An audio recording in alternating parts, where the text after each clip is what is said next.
এখন আমরা চলে এসেছি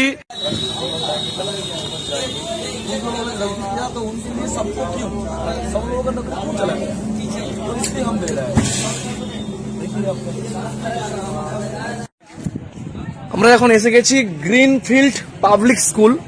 আমরা পশ্চিমবঙ্গ থেকে এসেছি। আমরা যে আমাদের 19,000 যোগ্য শিক্ষক শিক্ষিকা এবং অশিক্ষক কর্মচারীবৃন্দ রয়েছে তাদের প্রতিনিধি হিসাবে আমরা এখন যাচ্ছি দিল্লির যন্তর মন্তরে। তার আগে আমাদের সঙ্গে যে অন্যায় হয়েছে, আমাদের সঙ্গে যে অবিচার হয়েছে, সেই বার্তাটি আমরা প্রত্যেকটা জায়গায় সবাইকে ছড়িয়ে দিতে চাই। আমরা ন্যায় বিচার চাই। আমাদের দাবি হচ্ছে যারা অযোগ্য তারা যাক, নিপাত যাক, তাদের জায়গায় যারা যোগ্য শিক্ষক তার যথাস্থানে ফিরে আসুক, সসম্মানে নিজের বিদ্যালয়ে চলে আসুক। এই আমাদের একটাই দাবি। এই দাবি নিয়ে আমরা চলছি যন্তর মন্তরে। তার আগে আমরা প্রত্যেকটা জায়গায় অ্যাওয়ারনেসও দিচ্ছি।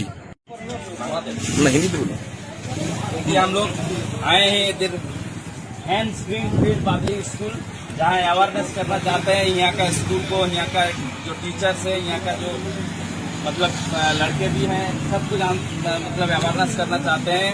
क्या देखिए शिक्षा का आज क्या हाल है, आज जो है ये देखिए जो कुछ चंद मतलब लड़के के लिए जिसने गलत तरीके से पैनल में घुस आया, उसी के वजह से सारे को कैंसिल कर दे। ये नहीं जस्टिस होता है।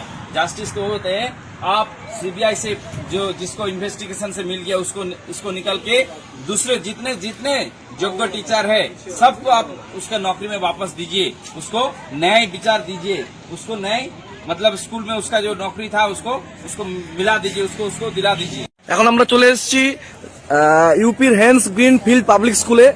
আমাদের সঙ্গে যে অন্যায় হয়েছে, আমাদের সঙ্গে যে অবিচার হয়েছে, সেই বিষয়টা আমরা প্রত্যেকটা জায়গায় সবাইকে আমরা জানিয়ে দিচ্ছি। আমরা ন্যায় বিচার চাই, আমরা আমাদের যোগ্য সম্মান ফেরত পেতে চাই এবং আমরা সসম্মানে নিজের বিদ্যালয়ে যেতে চাই।